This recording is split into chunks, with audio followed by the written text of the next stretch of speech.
दर्शक नमस्कार। अर्थमन्त्री युवराज खतिवड़ाले आज 2077-78 आर्थिक वर्षका लागि 14 खर्ब 74 अर्ब 64 करोडको बजेट प्रस्तुत गर्नुभएको छ।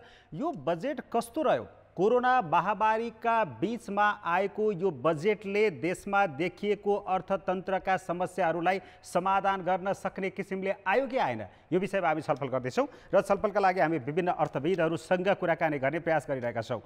र अहिले हाम्रो प्रत्यक्ष सम्पर्कमा जोडिनु भएको छ अर्थविद विश्व पौडेल।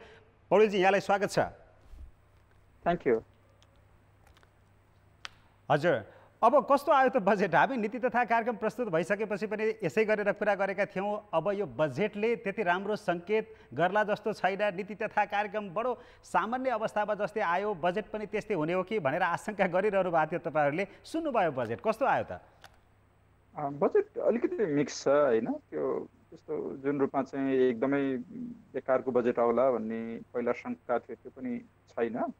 उहाँले लगभग सबै आफ्नो आलोचकहरूलाई पनि अलिकति ह्याप्पी नै बनाउन खोजा जस्तो गरेर होइन। र फेरि कुनै रिफर्महरू यस्तोको लागि चाहिँ त्यस्तो केही पनि छैन मोटिभेसन होइन।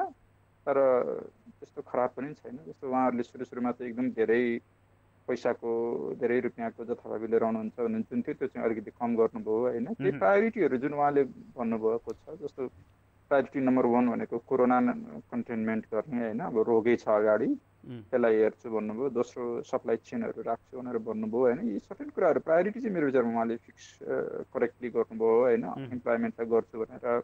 तर अनि त्यसपछि तर अब मतलब मेन समस्या के छ भने एउटा चाहिँ उहाँले अगेन वैदेशिक लोनको इस्टिमेट एकदम हाई गर्नुभएको छ पहिला जस्तै। अनि आन्तरिक ऋण पनि अब हाई नै गर्नुभएको छ। ऋण आफैमा नराम्रो हुँदैन थियो यदि हामीसँग त्यो प्रयोग गर्ने क्षमता हुँदो त त्यति नराम्रो हुँदैन थियो होला होइन। अनि तर अर्कोतिर के भने राहत प्रोग्रामहरू डिजाइन गरेको चाहिँ मान्छेहरूले डिमान्ड गरे जस्तो। जस्तो मलाई याद छ कि स्वास्थ्य क्षेत्रमा एटलिस्ट 30% बढाइदिनुपर्छ भन्ने धेरैको थियो। उहाँले गर्न त्यही गर्नुभएको छ होइन। 90 बिलियनको लिएर आउनुभयो, 90 अरबको। त्यसपछि गएर राहत 100 अरबको रिफाइनेन्स लिएर आउनुपर्छ भन्ने धेरै मान्छेहरूको कुरा थियो। त्यसमा पनि लगभग उहाँको त्यही खालको लाइनमा आएको छ। तर अर्कोतिर मलाई जहाँसम्म सांसद विकास कोष उहाँहरूले 4 करोड बनाउनु भयो जस्तो छ होइन। निर्वाचित तपाईँहरूले कसरी हिसाब गर्नुभएको छ होइन। अरब 60 करोड भनेर भन्नुभयो होइन। त्यो चाहिँ घटाउनु पर्ने, त्यसमा पनि चाहिँ उहाँले आँट गर्न सक्नु भएन होइन। बजेट पनि घट्यो, पैसा पनि घट्यो होइन। हजुर, तपाईँको राम्रोसँग अलि बेसरी बोल्नु त। हजुर, अब ठिक छ। त्यसो हो भने सरकारले आर्थिक वृद्धि 2.3% रहने जुन प्रक्षेपण गरेको छ, यो सम्भव हुन्छ अहिले? त्यो छैन। त्यो त उहाँले कस्तो गरिदिनु भयो भने त्यो 8 महिनाको डेटामा आधारित भएर गरिदिनु भएको छ होइन। त्यो रिभाइज त्यो त यो यसपालि आर्थिक वृद्धि नेगेटिभमा जान्छ होइन। राजस्व पनि अब सङ्घीय सरकारको भागमा चाहिँ उहाँले इस्टिमेट गरेर 890 अरब पाइन्छ पाइँदैन थाहा छैन। त्यही भएर मतलब इन जनरल लाइफ त्यति सजिलो छैन यो वर्ष कन्ट्रीको लागि, इकोनोमिक उसको लागि होइन। उहाँले अझै अलिकति कसिएको बजेट लिएर आउनु पर्ने थियो। तर केही जस्तो हामीहरू सबैले के भन्थ्यौँ मितै व्यय गर्नुपर्छ भनेर जुन केही डिमान्ड गरेका थियौँ, केही न केही चाहिँ उहाँले पार्नु भएको छ बजेटमा होइन। म प्रशासनिक खर्चहरूमा मितै व्यय हुन्छ भन्नुभयो होइन। केही यो विकास बोर्डहरू सार्वजनिक खर्च प्रबन्धन समिति जुन उहाँले पहिला एक्नोलेजै खासै गर्नु हुँदैन थियो होइन। त्यसलाई पनि म केही न केही रूपमा चाहिँ इम्प्लिमेन्ट गर्छु चाहिँ भन्नुभयो होइन। र अरू मेजर इस्युहरू छ जुन मितव्ययतामा हामीले गर्नुपर्ने होइन। त्यसमा अझै ठुलो हिम्मत चाहिँ उहाँहरूले गर्नुभएको छैन। दोस्रो कुरो चाहिँ रिफर्मका कुराहरू त्यो क्लियरली आएको छैन होइन।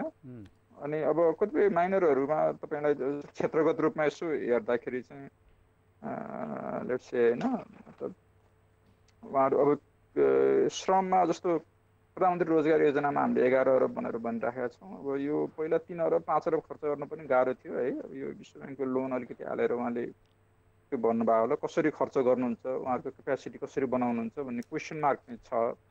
अब इम्प्लोइमेन्ट प्रोजेक्टहरू चाहिँदै नचाहिने होइन, तर कसरी गर्नुहुन्छ भन्ने कुरो त्यो क्वेसन चाहिँ त्यहाँनिर देखिन्छ होइन। पहिलादेखि नै राम्रोसँग नगरे भएर। अनि अब सामाजिक सुरक्षा भत्ताहरू अलिक प्रगतिशील बनाउन सकिन्छ कि भन्ने थियो, त्यो गर्न सक्नुहुन्न उहाँहरूले। त्यो हटाउन आँटै गर्नुहुन्न होइन। कृषिमा अलिअलि डिटेलमा आएको छ कृषिको चाहिँ होइन। तर अब सर्टेन त्यो विश्वजी अब यसरी जाउँ न। अब यो अहिले कोरोनासँग जुधिरहेको बेला छ, सबैभन्दा पहिला त जनता र नागरिकलाई सुरक्षित पार्नुपर्ने स्थिति छ।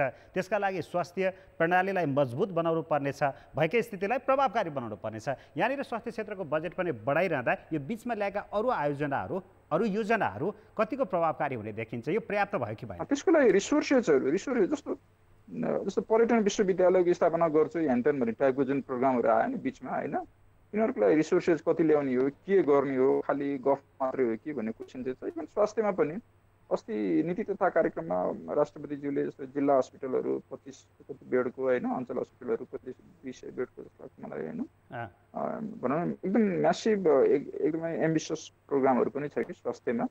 तर त्यसको लागि बजेट कसरी आउँछ होइन, कतिसम्म त्यो सम्भव हुन्छ, कति चाहिँ यो वर्षको प्रोग्राम हो, कति लङ टर्मको प्रोग्राम हो होइन, कोरोनाको इम्प्लिमेन्टेसन मतलब कोरोनाको बढ्दै गयो भने त्यसको चाहिँ वर्स्ट केस सिनेरियोमा के हुन्छ भन्ने कुराहरूमा त अब बजेट त्यति क्लियर छैन होइन।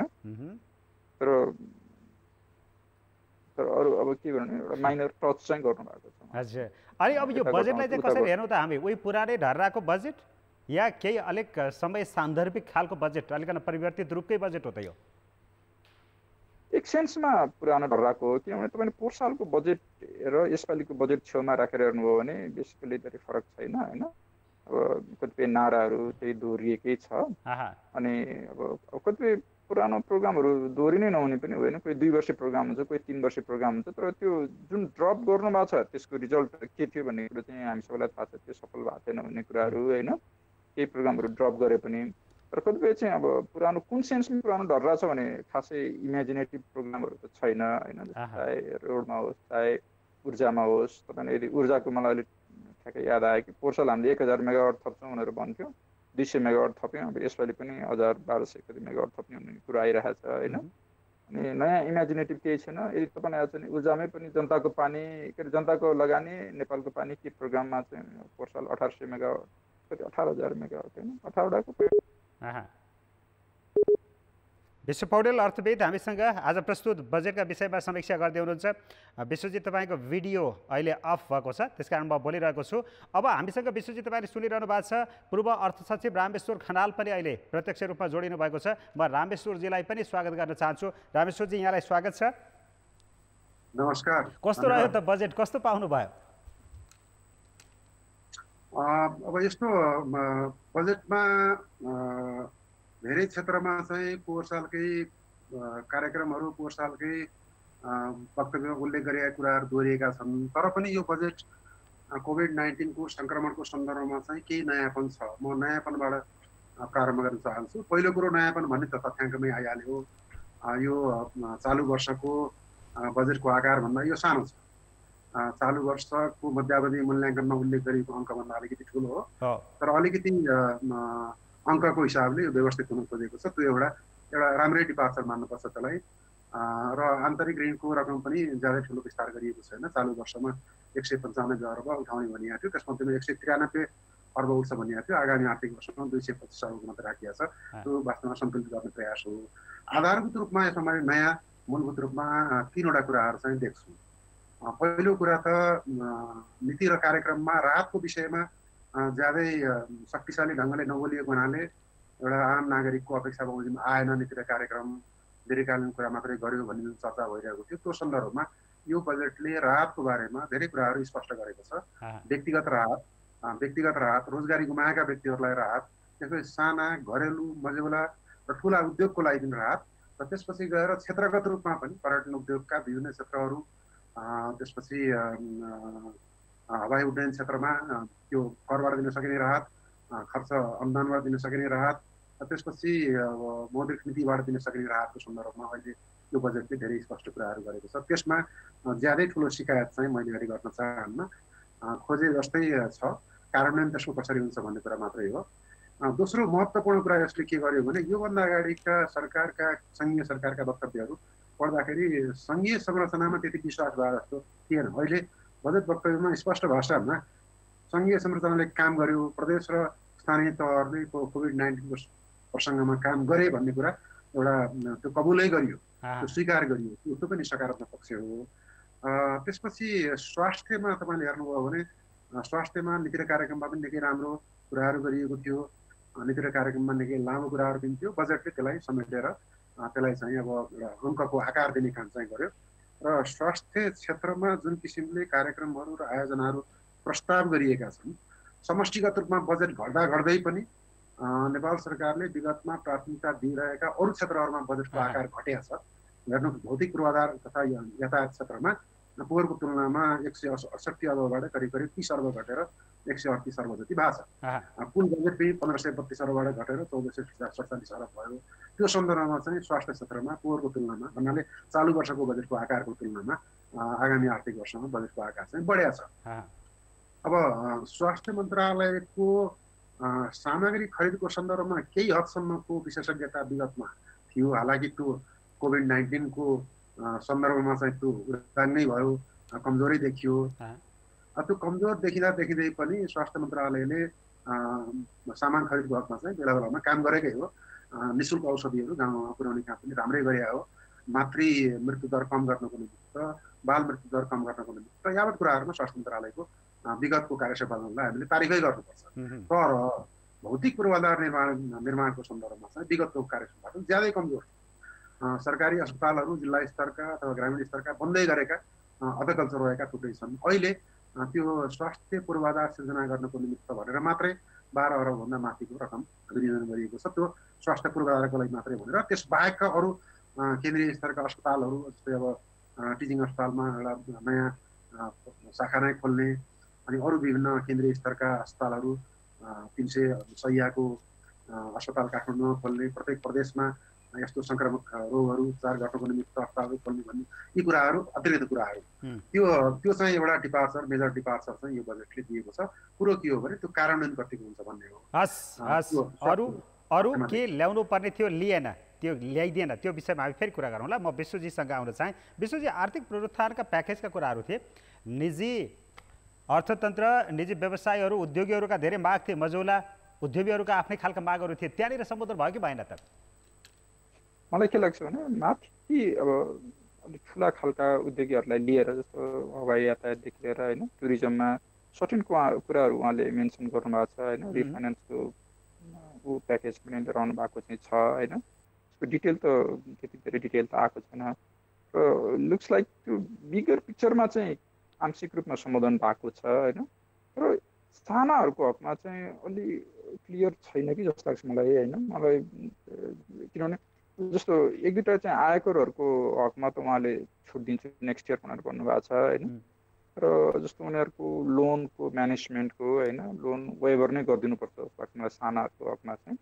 ती कुराहरू चाहिँ त्यसरी स्पष्ट रूपमा आएको छैन र तिनीहरू सबैभन्दा बढी इम्प्याक्ट गर्ने हो। यदि साना जस्तो 10 लाख 15 लाख 20 लाखसम्मको लोन भएको मान्छेहरूको हकमा चाहिँ हामीले हेरेनौँ भने मुलुकमा फेरि असमानता बढ्दै जान्छ कि यो। त्यही भएर तिनीहरूलाई चाहिँ अलिकति स्पेसल्ली उहाँले एड्रेस गर्नुपर्ने थियो, त्यो चाहिँ भएको छैन जस्तो लाग्छ। विशेष गरी यो पर्यटन पूर्वाधारमा 1 अर्ब जति रकम छुट्याइएको छ, यो वर्ष अहिले यो जरुरी थियो? मलाई पर्यटनको त्यो अलि फिसी लागेको छ। उहाँले खर्च नै गर्नुहुन्न होला। म त हरेक वर्ष बजेट पढ्दाखेरि त्यो तेह्रथुमको चुवान डाँडामा यो गरिनेछ, ऊ गरिन्छ, निजगढ भनेर भनिएको छ होइन। यी चाहिँ कस्तो छ भने हाम्रो देशमा तपाईँलाई थाहा छ नि, पुँजीगत खर्चमा चाहिँ एउटा चाहिँ खर्च गर्ने बजेट, एउटा खर्च नगर्ने बजेट टाइपको छ कि यहाँनिर। मतलब खर्च गर्ने बजेट चाहिँ अर्कै छ होइन, खर्च नगर्ने बजेट चाहिँ हामीले सुनिरहेको हुन्छौँ कहिलेकाहीँ होइन। त्यो सेन्समा चाहिँ मेरो विचारमा कतिपय चाहिँ अलिक फ्रिभलस पर्यटन पूर्वाधारको बजेटहरू छ। कतिपय अब फेरि ग्रोथको लागि केही न केही त गर्नुपर्ने छ होइन। जस्तो अनलाइन भिजाहरू, I think that is also good होइन। अनलाइन विदेशीहरूको लागि अहिले क्याम्बोडिया, भियतनामहरू सबैमा त्यो अनलाइन भिजाहरू छ। हाम्रै भित्रको जस्तो मतलब पर्यटन पूर्वाधार भनेको एयरपोर्ट, सानसानो एयरपोर्टहरूको युजफुलनेस पनि छ छैन भन्ने कुरो त्यति क्लियर छैन होइन। रोड पनि हामीले बनाइरहेको छौँ भने सानसानो एयरपोर्टहरू कति थप्न पर्ने हो होइन, त्यो पेड प्रोजेक्टको रूपमा त्यो क्लियर छैन। तिनीहरू राम्रोसँग प्रोफिटेबली रन भएको छ कि छैन थाहा छैन। तर जस्तो अन्नपूर्ण बेस क्याम्पहरू अथवा त्यो हाम्रै एभरेस्ट एरियाहरू, अरू टुरिज्मको एरियाहरू भित्रको पूर्वाधार चाहिँ चाहे त्यो टोयलेट होस्, चाहे म्याप होस्, चाहे डिरेक्सनहरू देखाउने होस् होइन, त्यसमा चाहिँ ती विश्वस्तरीय छैनन् होइन। अरू देशमा हामी टुरिज्म एरियाहरूमा जाँदाखेरि त्यो छैन। त्यही भएर चाहिँ हामीले टुरिज्म पूर्वाधार भनेर खर्च गर्नुपर्ने ठाउँहरू चाहिँ बेग्लै छ होइन। अब यो suddenly all of a sudden चाहिँ पर्यटन युनिभर्सिटी भनेर आइडिया छ फेरि होइन। अब यी कुराहरू चाहिँ मेरो विचारमा यो वर्ष डेफिनेटली फ्रिभोलस हुन् र मोस्ट लाइकली इम्प्लिमेन्ट हुने भनेर लिएर आएको पनि हो जस्तो लाग्दैन। अनि तपाईँलाई यो बजेटको आकार चाहिँ कस्तो लाग्यो? यो सन्तुलित नै छ? बजेटको आकार म पर्सनल्ली चाहिँ के छ भन्दाखेरि म चाहे आन्तरिक ऋणमा पनि यति धेरै लिने कुराको म खास सपोर्ट गर्दिनँ होइन। न वैदेशिक ऋण 279 अरब पनि म लिने कुराको सपोर्ट गर्दिनँ। किन भन्दाखेरि मलाई लाग्दैन कि वैदेशिक ऋण त खास लिन्छ जस्तो पनि लाग्दैन मलाई होइन। उहाँहरूले चाहिँ हरेक वर्ष हाम्रो 2-3 वर्ष अगाडिसम्म त वर्षको 50 अरबभन्दा खास एक्चुअली लिएको ऊ पनि छैन। खालि त्यो भुइँचालोकोले बेलामा परार साल चाहिँ अलिकति बढी ऋण ल्याएको छ हामीले एक्चुअल ऋण होइन। तर रियल इन्फ्रास्ट्रक्चर बनाउने, मुलुकलाई रियल्ली इम्प्रुभ गर्ने त्यस्तो खालको चाहिँ ऋणको लागि प्रोजेक्ट लेखेर होइन बिड मतलब पैसा लिएर आएर यहाँ खर्च गरेर क्लेम गर्न सक्ने हाम्रो क्षमता छैन होइन। त्यो कुरो चाहिँ हामीसँग वास्तवमा राम्रो अब कन्ट्र्याक्टरहरू पनि छैन लोकल्ली, ग्लोबल पनि राम्रो आउन नसक्ने हो कि के भइरहेछ होइन। अनि त्यो अवस्थामा चाहिँ मलाई यो एक्सटर्नल लोन अनि अब इभन वैदेशिक अनुदान पनि 60 अरब पनि के छ भने मैले हेर्दाखेरि गएको 10 वर्षको हेर्दाखेरि 40 अरबको हाराहारीमा छ। 60 अरब त अहिलेसम्म रिच पनि गरेको छैन। वैदेशिक अनुदान अब यो वर्ष अलिकति बढ्ने उहाँहरूलाई केही त्यस्तो क्लियरिटी छ भने बेग्लै कुरो। तर परार पनि उहाँले यही 60-58 अरबको हाराहारीमा गेस गर्नुहुन्थ्यो। लिएर आएको एक्चुअलमा त लिएर आएको छैन होइन। पोहोर साल फेरि तुरुन्तै रिभाइज गरेर 43 मा पुऱ्याउनु भएको थियो। त्यही भएर म न वैदेशिक ऋण त्यसमा जान्छ जस्तो लाग्छ के अरे भनेको ल्याइन्छ, न अनुदान भनेको आउँछ जस्तो लाग्छ मलाई होइन। त्यो कारणले आन्तरिक ऋण चाहिँ उहाँहरूले अब यो 225 पनि के छ भने यो निजी क्षेत्रसँग स्पेसमा हामीले कम्पिटिसन गर्छौँ। पहिला तपाईँलाई थाहा छ जिडिपीको 1.8% मात्रै लोन लिएको थियो हाम्रो 49 सालतिर होइन। त्यही बेलामा सरप्राइजिङली नन सरप्राइजिङली त्यो बेलामा सबभन्दा बढी उद्योगहरू खुलेको पनि त्यही बेला हो 49 सालतिरको बेलामा होइन। त्यही भएर चाहिँ यहाँ के हुन्छ भने अफकोर्स स्वास्थ्यमा हामीले 90 अरब छुट्याएका छौँ। अब कति हस्पिटलहरू बन्छन् होला, कति डक्टरहरू बन्छन्, एक वर्षमा हस्पिटल बनाउन सक्ने क्षमता पनि हामीसँग कति नै छ त्यो मलाई थाहा छैन होइन। अब त्यो बजेट पनि पार्सियल्ली एलोकेट हुँदै जाने हो न त डिस्बर्समेन्ट हुँदै जाने हो होइन।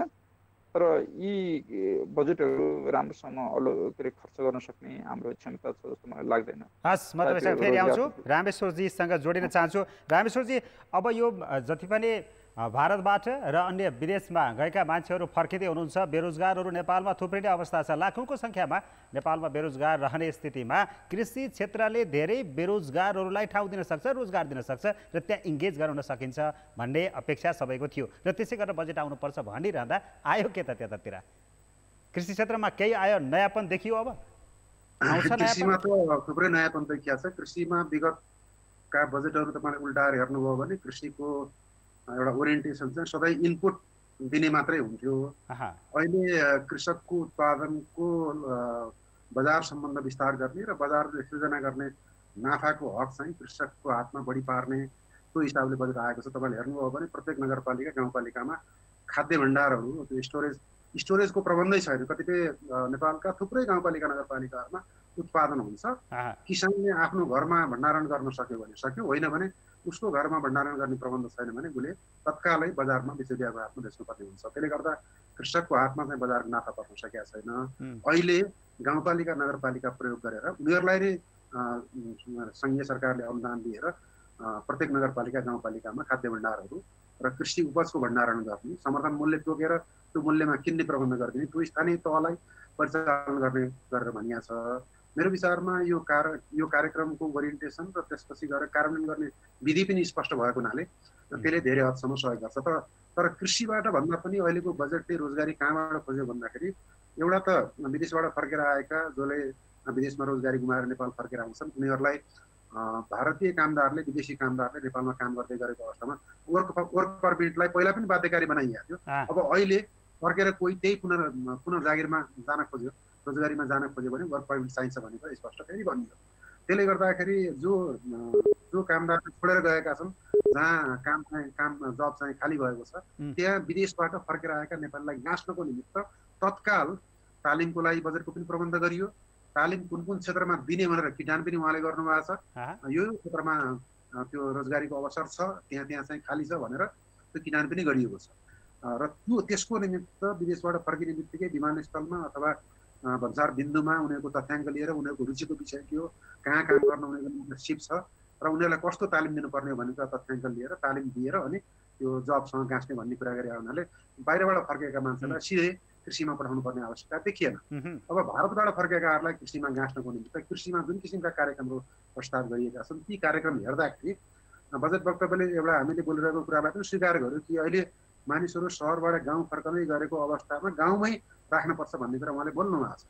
त्यसले गर्दाखेरि रोजगारीमा प्रस्ताव गरिएका कार्यक्रमहरूको सन्दर्भमा अहिले मैले विशेषगरी बोल्दै गरेको सुनिरहेको थिएँ कि यो प्रधानमन्त्री रोजगार कार्यक्रमको रकम पनि विस्तार गरिएको छ, रकम बढाइएको छ।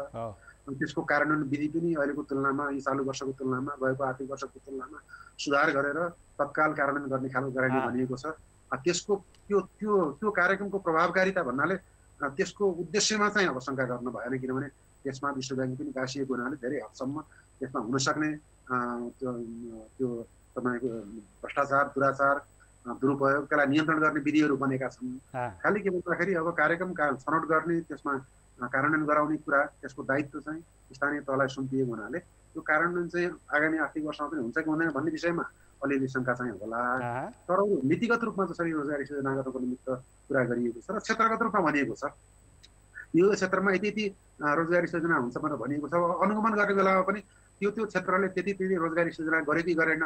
अब पोहोर चाहिँ एकमुष्ट 5 के पोहोर भन्नाले चालु वर्ष एकमुष्ट 5 लाख सृजना गर्ने भनिएको। अहिले तपाईँले बजेट वक्तव्य पढ्नुभयो भने फलानु क्षेत्रबाट 30,000 फलानुबाट 50,000 त्यो चाहिँ मेरो विचारमा एक हिसाबले गनेरै त्यो क्षेत्रको रोजगारी सृजना गर्न सक्ने क्षमता त्यो क्षेत्रमा भएको लेबर मल्टिप्लायर जुन चाहिँ तपाईँको श्रम गुणक हुन्छ कुनै क्षेत्रमा तपाईँले 10 जनाको रोजगारी सृजना गर्नुभयो भने त्यसले अटोमेटिकली बजारमा चाहिँ 3 जना 4 जना थप रोजगारी सृजना गर्छ। त्यो सबै हेरेर गरेको हुनाले मेरो विचारमा यसपालि रोजगारीमा चाहिँ अलिकति दरिलै कार्यक्रम आएको छ, तर नीतिगत हिसाबले पनि यो ठिकै जस्तो लाग्छ मलाई। अनि रामेश्वरजी यो भूमि ब्याङ्कको कुरा पनि आएको छ, यो चाहिँ सुन्दा कर्णप्रिय मात्रै हो कि साँच्चीकै कार्यान्वयनमा गरेर ल्याइएको हो? यो भूमि ब्याङ्कको कुरा गर्न थालेको 12 वर्ष 13 वर्षभन्दा बढी भयो होला। म बजेटको सहसचिव हुँदादेखि नै त्यसलाई प्रस्ताव गरिएको हो। भूमि ब्याङ्क भन्न सजिलो छ, कार्यान्वयन गर्न गाह्रो छ। भूमि ब्याङ्कको लागि 50 करोडको प्रबन्ध सेयर क्यापिटलको रूपमा सरकारले राख्ने योभन्दा अगाडिको बजेट उल्टाउनु भयो भने त्यो बेला पनि भेटिन्छ। त्यो पैसा प्रयोग नभएर अनि त्यो पैसा चाहिँ अरूतिर प्रयोग गरिएको छ। त्यही भएर यो नयाँ चाहिँ होइन। भूमि ब्याङ्कको म चर्चा गर्न चाहन्न, किनभने भूमि ब्याङ्कको निमित्त जग्गा पनि छ। नदी किनारको विकास भएको नारायणी क्षेत्रमा 15,000 हेक्टेयर जग्गा विकास हुन्छ। त्यसपछि चुरे क्षेत्रबाट भएका नदीहरूमा हजारौँ के लाखौँ हेक्टेयर चाहिँ विकास हुन्छ। त्यो विकास भएको जग्गालाई भूमि ब्याङ्कले स्वामित्वमा लिएर लिजमा दिने भन्ने कुरा धेरै पटक गरे। त्यो चाहिँ नयाँ कुरा भने त्यसमा म प्रवेश गर्न चाहन्न। बरु केमा प्रवेश गर्न म चाहन्छु भने अहिले विश्वजीले शङ्का व्यक्त गर्नुभएको थियो कि विदेशी ऋण पनि परिचालन हुन सक्दैन, वैदेशिक अनुदान पनि परिचालन हुन सक्दैन भन्ने सन्दर्भमा यसपालिको परिस्थिति फरक छ। फरक किन छ भने एक त यसपालि 50 अर्ब रुपियाँ बजेटरी सपोर्ट भनेर कमिटमेन्टै भइसकेको छ। बजेट सपोर्टको पैसा कन्डिसनल होइन, त्यसको निमित्त हुनुपर्ने सुधार भइसकेको छ। त्यो पैसै आउँछ। अब त्यो पैसा आएर पनि सरकारले खर्च गरेन भने त्यस कारण त्यो विषय त्यही भएर यसपालि अलिकति परिचालन हुने सम्भावना अलग छ। अब अर्कोतिर गएर वैदेशिक ऋण चाहिँ रकम किन बढी भयो? हालाकि को साल चालु वर्षभन्दा त कमै छ अझै पनि। किन छ भन्दाखेरि अब बुटोलदेखि लिएर नारायणसम्मको बाटो यसैले विकास ब्याङ्कको सहयोगमा बन्दैछ। ठिक छ रामेश्वरजी, हजुर भनेको त्यो हजुर वैदेशिक ऋणको सम्भावना छ, त्यति गाह्रो छैन भन्दा अनुदानको रकम चाहिँ अनरियलिस्टिक हो भनेर भन्न सक्ने आधार मैले अन्तर्वस्तुमा त्यो प्रत्येक लोन एग्रिमेन्टको विषयवस्तु केलाएर हेर्दाखेरि त्यो शङ्का गर्ने म देख्दिनँ। हो ठिक छ, अब तपाईँको चाहिँ बुटोल नारायणघाटमा भइरहेको काम अवरुद्ध भयो, लुम्बिनी एयरपोर्टमा भइरहेको काम अवरुद्ध भयो, पोखरा एयरपोर्टमा भइरहेको काम अवरुद्ध भयो, मेलाम्चीमा भइरहेको काम अवरुद्ध भयो। र यसै गरी अर्को चाहिँ तपाईँको अब नौबिसेदेखि लिएर मुगलिङसम्मको र मुगलिङसम्मदेखि लिएर पोखरासम्मको दुईटैको पनि ऋण स्वीकृत। हस्, मैले तपाईँलाई एकछिन यहीँनिर रोक्छु रामेश्वरजी र विश्व पौडेलजी, तपाईँलाई एकैछिन म यही रोक्छु। 7 बज्न थालेको छ। हामी 7 बजेको मुख्य समाचार मात्रै भन्छौँ र तपाईँहरूसँग फेरि जोडिन्छौँ है। तपाईँहरू सम्पर्कमै रहिरहनु होला। हामी यो मुख्य समाचार भनिसकेपछि तपाईँहरूसँग जोडिन्छौँ। एकछिनमा तपाईँको अडियो कट गर्छु। आज अर्थमन्त्रीले प्रस्तुत गर्नुभएको 2077-78 आर्थिक वर्षको बजेटका विषयमा हामी छलफल गरिरहेका छौँ र अहिले हामीसँग प्रत्यक्ष रूपमा जोडिनु भएको छ पूर्व अर्थ सचिव रामेश्वर खनाल र अर्थविद विश्व पौडेल। रामेश्वरजी, यहाँलाई पुनः स्वागत छ। अब यो स्वास्थ्य कृषितिर बजेट यसरी छुट्याइरहँदा र केही हदसम्म सरकारले राम्रो खालको बजेट ल्यायो भनिरहँदा तपाईँले पूर्वाधारका क्षेत्रमा पनि धेरै नै बजेट छुट्याएको देखियो। रेलका कुराहरू, सुरुङ मार्गका कुराहरू, यी कुराहरू पनि आए नै। त्यो चाहिँ पोहोर सालकै बजेट वक्तव्यको प्याराग्राफ हेर्नुभयो, अनुच्छेद हेर्नुभयो भने जे लेखिएको छ ठ्याक्कै त्यही सारिएको छ। धेरै नयाँ कार्यक्रम चाहिँ छैनन् र रकम चाहिँ घटेको छ। 168 अर्बबाट मैले हेर्दाखेरि 138 अर्ब जति मात्रै प्रस्ताव गरिएको छ।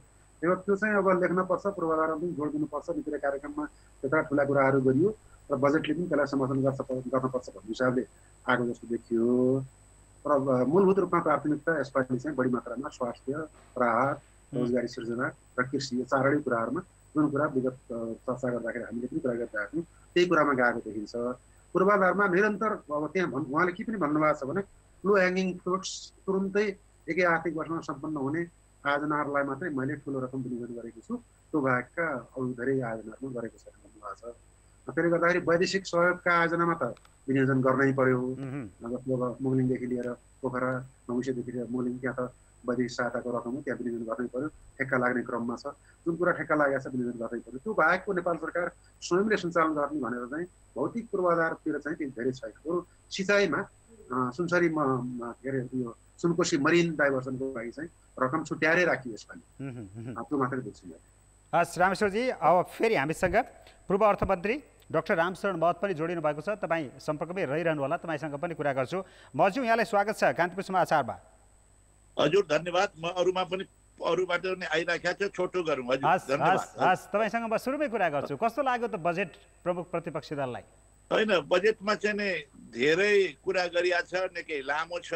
धेरै चाहिँ नि आश्वासनहरू देखिएका छन्, आश्वासन दिएका छन्, धेरै इच्छा प्रकट गरिएका छन्, धेरै चाहिँ आकांक्षाहरू बनिएका छन्। यो गरिनेछ, यो दिनेछ, यो बनाइनेछ, यो अघि बढाइनेछ भनेर चाहिँ नि it is full of premises.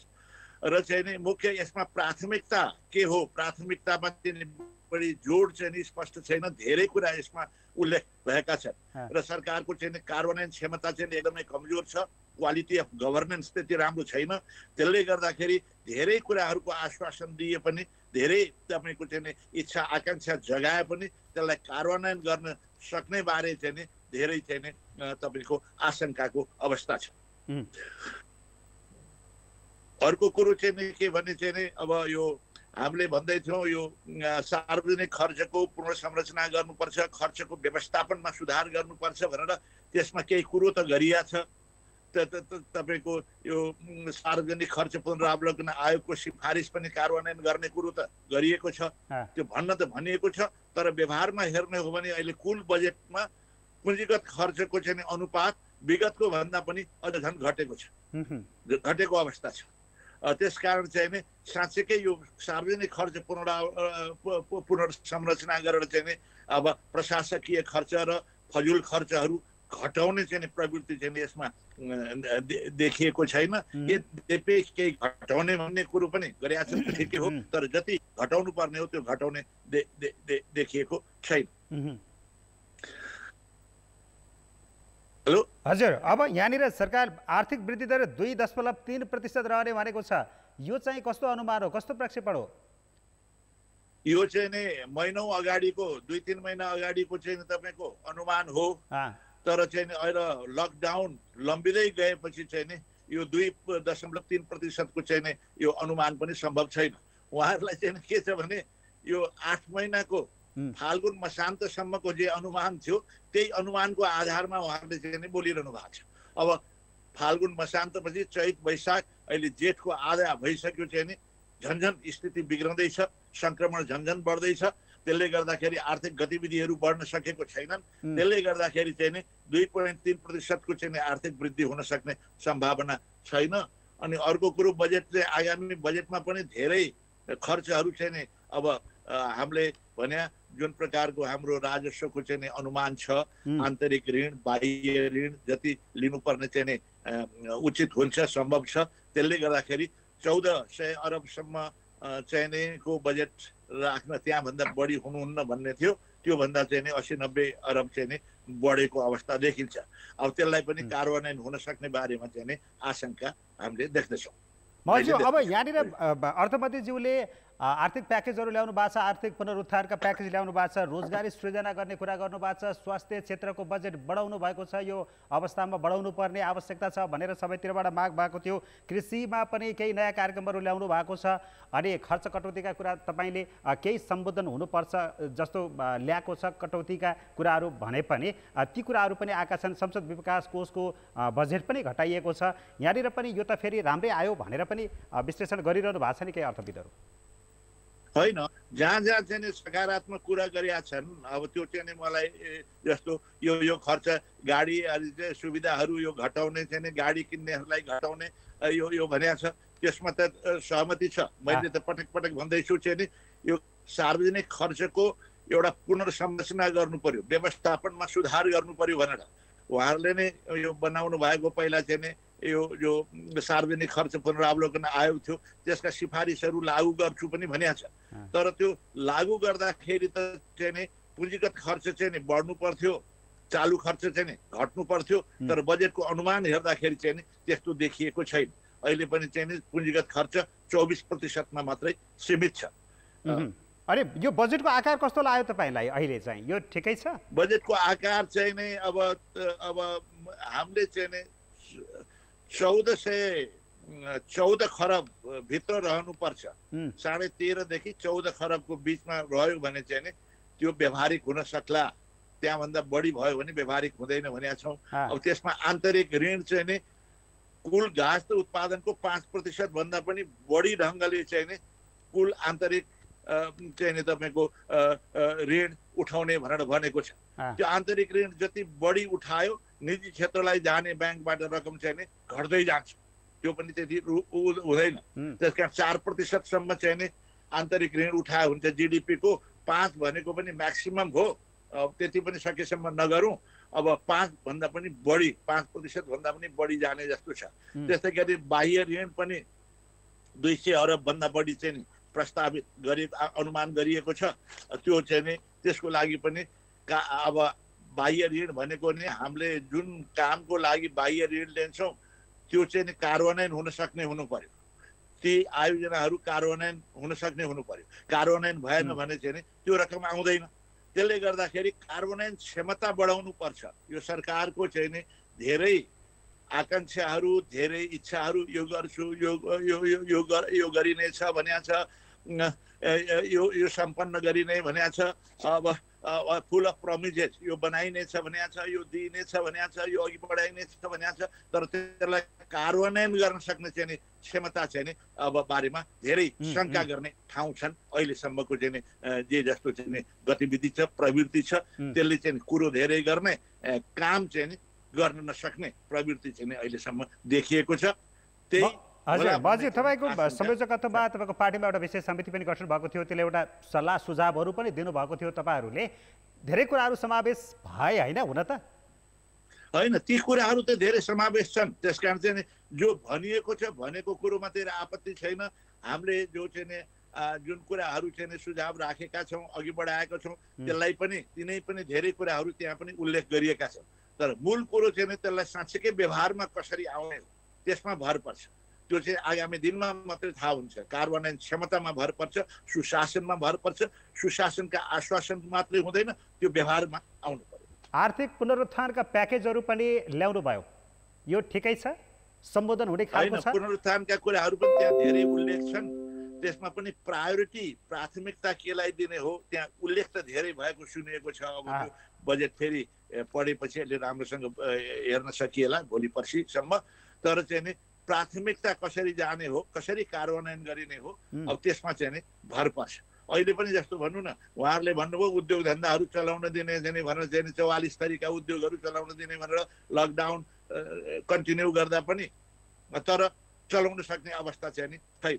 किनभने चाहिँ मजदुरहरू फ्याक्ट्रीमा जान पनि सक्दैनन्। उनीहरूका चाहिँ नि अब कतिपय कच्चा पदार्थदेखि लिएर वस्तुहरूको ढुवानी गर्न सक्ने सम्भावना पनि छैन। त्यसका आर्थिक गतिविधिहरू त अगाडि बढ्न सकेका छैन। सरकारले चाहिँ बढाउने भने पनि त्यसको लागि चाहिँ उपयुक्त कार्यविधि बनाएर चाहिँ कार्यान्वयनमा ल्याउनु पर्थ्यो, त्यो चाहिँ ल्याएको अवस्था छैन। हस्, धेरै धेरै धन्यवाद छ यहाँलाई। तपाईँ बिजी छु पनि भन्नुभएको छ, तपाईँलाई धेरै धेरै धन्यवाद। सम्पर्कमा जोडिनु भयो। रामेश्वरजीसँग आउन चाहे म।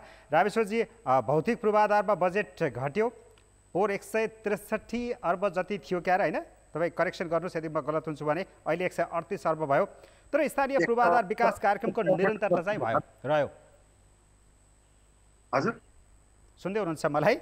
भौतिक पूर्वाधारको बजेट घटेको अवस्था छ, तर स्थानीय पूर्वाधार विकास कार्यक्रमलाई चाहिँ निरन्तरता दियो। यसलाई कसरी हेर्ने? त्यो कार्यक्रम उहाँले हटाउन सक्नु भएको भए राम्रो हुन्थ्यो, त्यही पनि अलिकति त्यसको रकम चाहिँ घटाइदिनु भयो।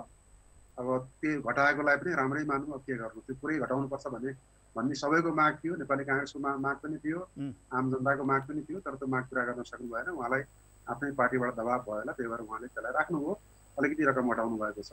त्यो हदसम्मलाई त्यसलाई ठिकै भन्नु पर्यो।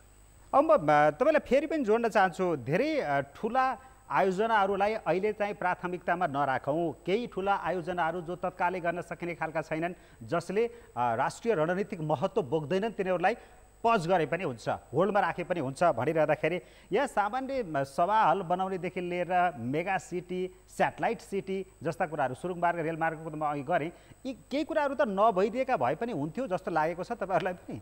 नराखेको भए पनि फरक पर्दैन त्यो?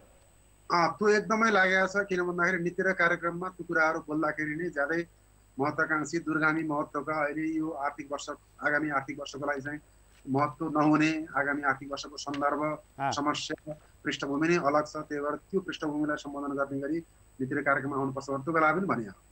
अब उहाँले बाध्यकारी अवस्था भएर त्यो राख्नुभयो होला, तर रकमको विनियोजन चाहिँ कम छ। किन भन्दाखेरि तपाईँले हेर्नुभयो भने 50 अर्बको यो साना मझौला उद्योगहरूलाई पुनरुत्थान गर्नको निमित्त 5% ब्याज दरमा ऋण दिने गरी एउटा स्पेसल कोष नै कडा गरिएको छ। त्यो अत्यन्तै नयाँ कार्यक्रम हो, त्यो विगत वर्षमा कहिले पनि थिएन।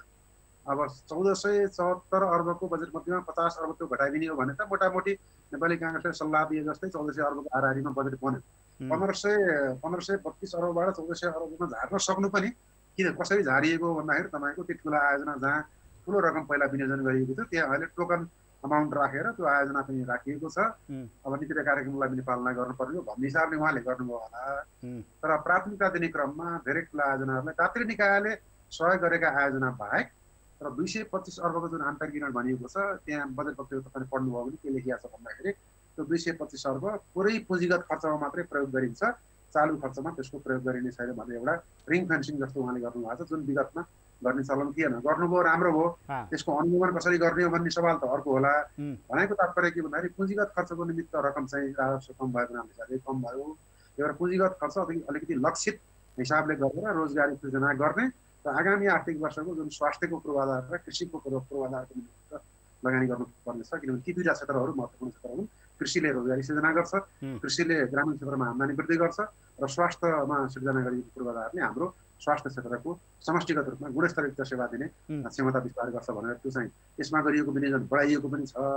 अरूतिर चाहिँ तपाईँले भने जस्तो आयोजनाहरू त छन् तर रकम पठाइएको चाहिँ बुझियो। काठमाडौँ तराई द्रुत मार्गका लागि 8 अर्ब छुट्याइएको छ। यो कतिको जरुरी हो यो अहिले, कि यो राखिरहनु पर्ने हो, यसलाई काम अगाडि बढाइरहनु पर्ने हो? त्यो भनिदिनुहोस्। निर्वाचन रणनीतिक सडकका लागि 3 अर्ब यस्ता धेरै परेका छन् कि? त्यो काठमाडौँ तराई द्रुत मार्ग रणनीतिक महत्त्वकै आयोजना हो। त्यो चाहिँ कोभिड-19 को संक्रमणसँग जुझ्दै पनि गर्नुपर्छ भन्ने कुरा नै गरेको हो। त्यसलाई चाहिँ तर पनि त्यसमा विनियोजन गरिएको रकम चालु वर्षको भन्दा कम छ, विगत वर्षहरूमा गरिएको विनियोजन भन्दा कम छ। अब प्रत्येक निर्वाचन क्षेत्रमा एउटा रणनीतिक सडक भन्ने कुरा यसपालि बरु नगरेको भए हुन्थ्यो, किनभने त्यो अहिलेको निमित्त महत्त्वपूर्ण थिएन। अहिलेको निमित्त हामीलाई महत्त्वपूर्ण भनेको त ऊर्जा उत्पादन विस्तार गर्ने, ऊर्जाको प्रसारण लाइनहरू एकदम महत्त्वपूर्ण हो। त्यसपछि उत्तर दक्षिण लोकमार्गहरू महत्त्वपूर्ण हो। त्यसमा 2वटा 3वटा पर्याप्त विनियोजन गरे भए हुन्थ्यो। द्रुत मार्ग महत्त्वपूर्ण हो। निजगढको विमानस्थल पनि महत्त्वपूर्ण। अनि यहाँसँगै पुष्पलालको बाँकी 3 वर्षको लागि 8 अर्बको छुट्याइएको छ। हुलाकी सडकको कुरा पनि तपाईँले पनि पहिलेदेखि नै गर्नुभएको थियो। यो पनि त्यति धेरै रणनीतिक महत्त्वमा अहिले पर्दैन भने पनि यसलाई कसरी बजेट छुट्याउनु पर्ने हो भन्ने कुरा थियो। मदन भण्डारी राजमार्गका लागि पनि पैसा छुट्याइएको छ। यी कुराहरू पनि त्यस्तैमा परे? मदन भण्डारी पुष्पलाललाई अहिलेको निमित्त थापी राख्न सकिन्थ्यो। हुलाकी राजमार्ग लोकमार्गको हकमा हुलाकी राजमार्गमा वैदेशिक सहायता अहिले पनि छ।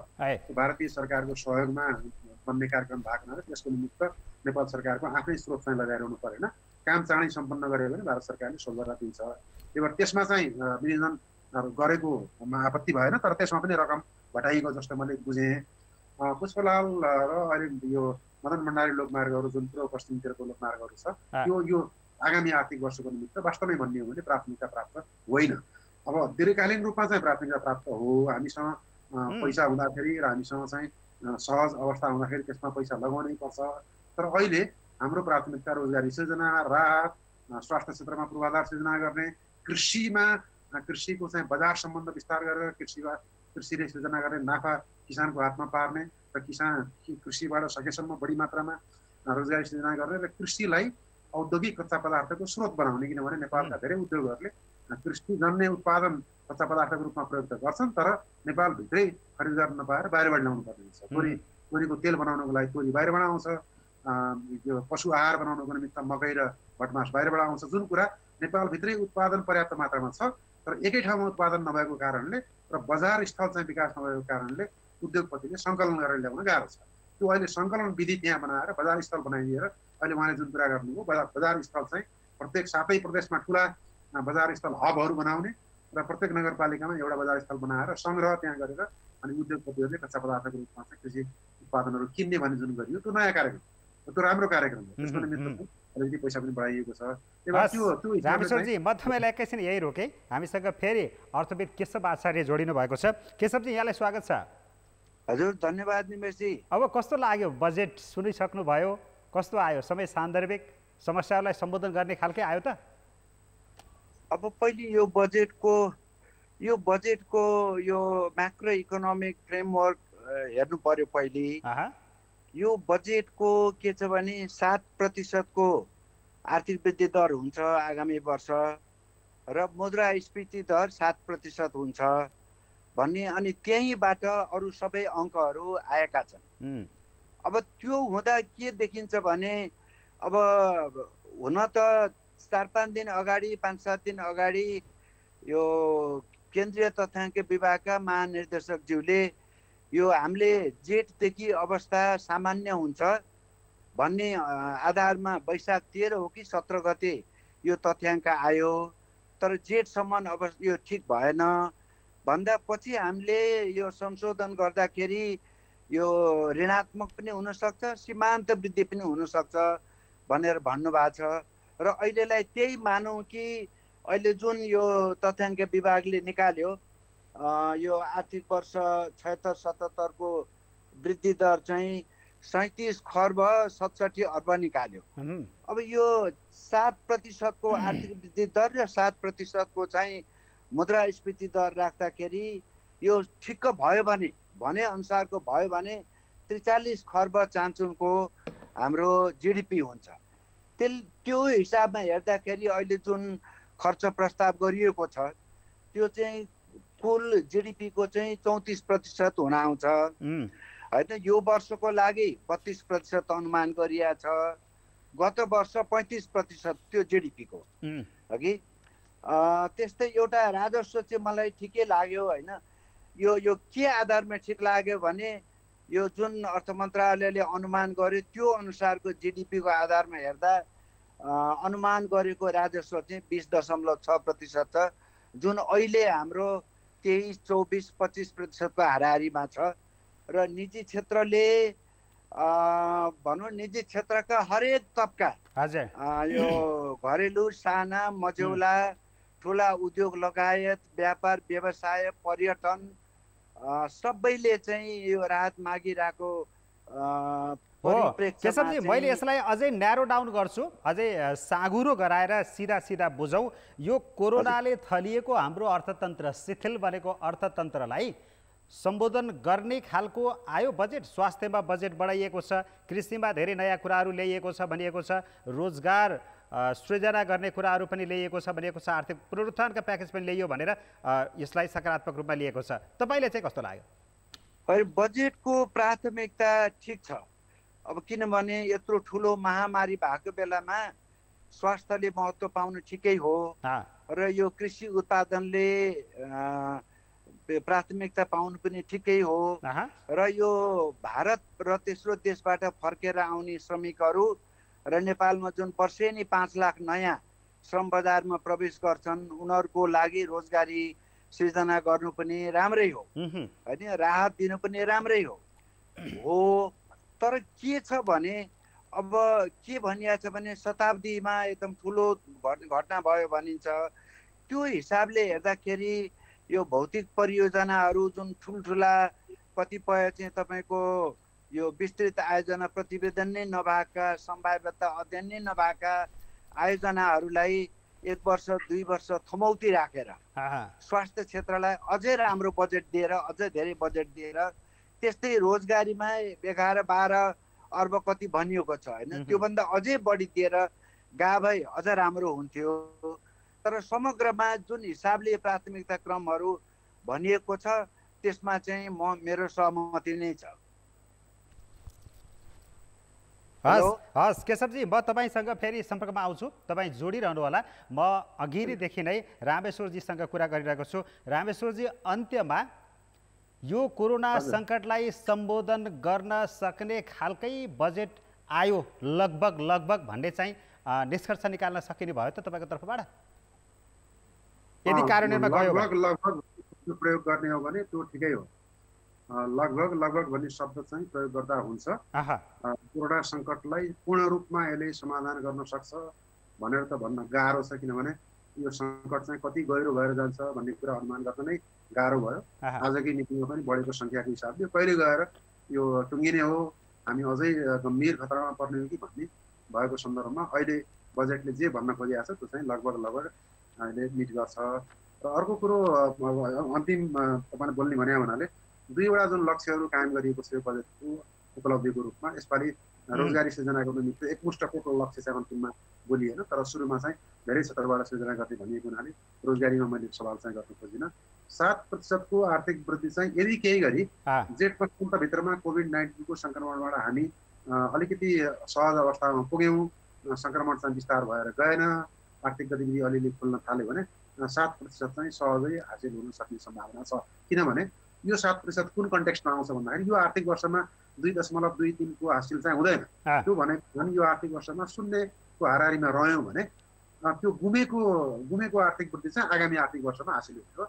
त्यो गर्नको निमित्त जुन हिसाबले पुँजीगत खर्च यसपालि प्रस्ताव गरिएको छ र त्यो पुँजीगत खर्च हुन्छ कि भन्ने एउटा आधार पनि किन छ भन्दाखेरि यदि अब सरकारले सही किसिमले इकोनोमिक लकडाउनलाई खोल्यो भने पुँजीगत खर्चको एउटा राम्रै हिस्सा होला, पुरै नभए पनि 80% नै भयो भने पनि त्यसैले गरेको योगदानको कारणले पनि आगामी आर्थिक वर्षको आर्थिक वृद्धिको लक्ष्य चाहिँ त्यो ज्यादै उच्च पनि होइन, त्यो रियलिस्टिक नै हो जस्तो लाग्छ। किनभने त्यो त यो घटेको आधारमा गरिया हो नि, त्यो त चालु वर्षमा पनि बढेको आधारमा गरेको भए त्यो चाहिँ मान्न सकिँदैन थियो, गाह्रो थियो।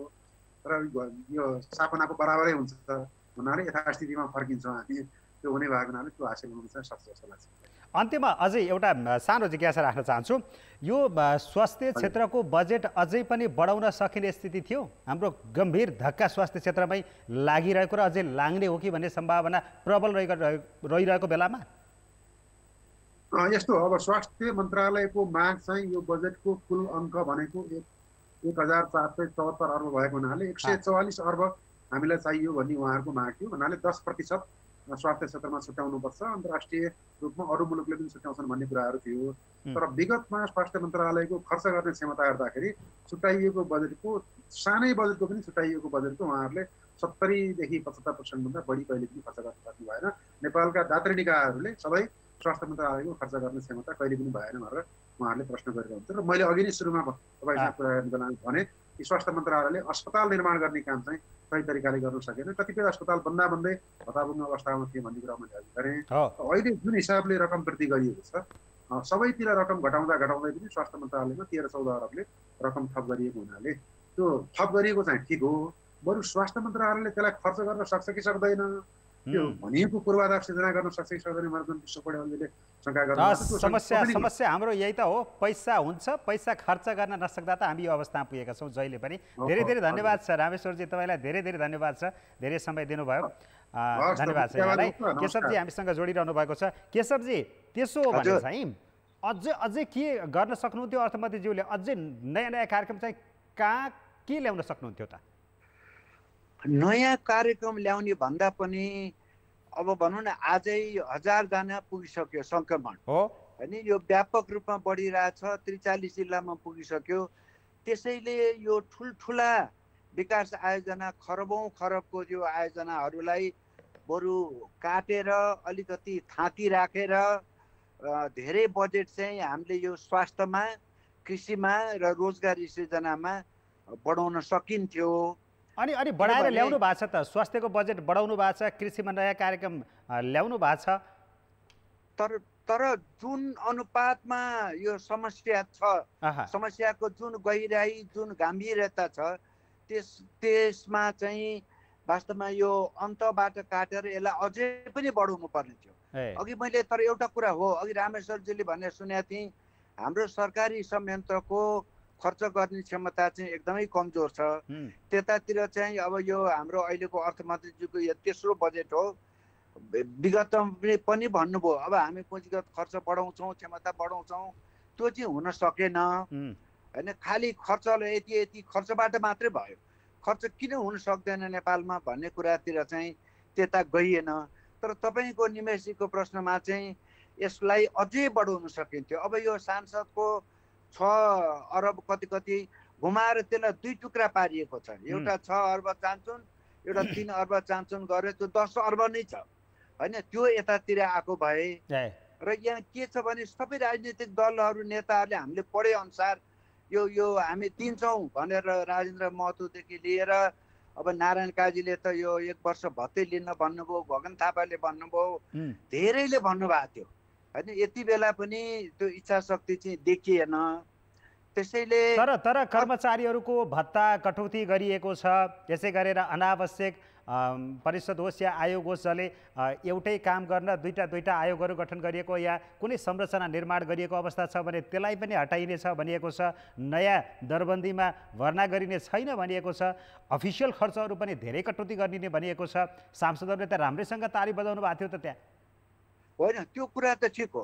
जस्तै अब हाम्रो त्यो दिल्ली खनालजीको एउटा आयोगले मन्त्रालयको सङ्ख्यालाई 25बाट 16मा झार, त्यसपछि सङ्घीय विभागहरूको सङ्ख्यालाई 57बाट कति 43-44मा झार भन्ने धेरै कुरा भनिएको थियो। त्यो चाहिँ अङ्ग्रेजीमा भन्छ नि टिप अफ द आइसबर्ग। हुन त बजेट वक्तव्यमा के आयो भने यो क्रमशः लागू गर्दै जाने छ भन्ने कुरा भयो। अब कर्मचारीको चाहिँ अब तुरन्त लागू भइहाल्यो। अन्यत्र होइन, कर्मचारीको यो प्रसङ्गमा होइन, दिल्ली खनालजीको भनेअनुसार चाहिँ त्यसरी खर्च पुनर्संरचना गर्यो, पुनः प्राथमिकीकरण गर्यो भने 4 खर्ब जति बचत हुनसक्छ भन्ने कुरा आयो। अब यो कर्मचारीहरूको अतिरिक्त समय काम गरेको पैसा पाउने, प्रोत्साहन भत्ता पाउने, विदेशमा जानलाई अलिकति नियन्त्रण गर्ने, यस्तो कुराले चाहिँ भनौँ न तपाईँको 40-50 करोड 1-2 अरब 2-4 अरब बचत होला अरे। यहाँ त खरबको कुरा छ। त्यस कारणले अलि ठुलैबाट सुरु गर्नु पर्थ्यो होइन। तर जे भए पनि सुरु चाहिँ भयो। यसको लागि चाहिँ सरकार धन्यवादको पात्र चाहिँ छ। अनि यहाँनिर अलि ठुला आयोजना जो छन्, जो राष्ट्रिय रणनीतिक महत्त्व बोकेका छैनन्, त्यस्ताहरूलाई पनि अहिले होल्ड गराएर राख्न सकिन्छ। सबै बजेट त्यसमा खनाउन पर्ने आवश्यकता छैन भनेर पहिला आएका सुझाव र राष्ट्रिय गौरवका योजनाहरू जो राम्रोसँग चल्न सकेका छैनन्, सङ्ख्या मात्रै थपेको थपै छ, नाममा परिरहन्छन्, काम कहिले फत्ते नहुने, अहिले पनि थपिएका छन्। यो जरुरी थियो होइन। यो चाहिँ मैले पनि भन्दै आएको हो। अब यो बेकारमा होइन, यो गौरवको आयोजना भनेको त तपाईँको 2-3टा हुनु पर्यो। समग्र राज्यको शक्ति त्यसलाई सम्पन्न गर्न लाग्नु पर्यो। तपाईँले हरेक वर्ष थप्दै गएर अहिले राष्ट्रिय गौरवको आयोजनाको सङ्ख्या 22वटा पुगेको छ र यो महाकाली सिंचाई आयोजनालाई राष्ट्रिय गौरवको आयोजनामा राखियो भनियो। हजुर, त्यति मात्रै कहाँ हो तपाईँको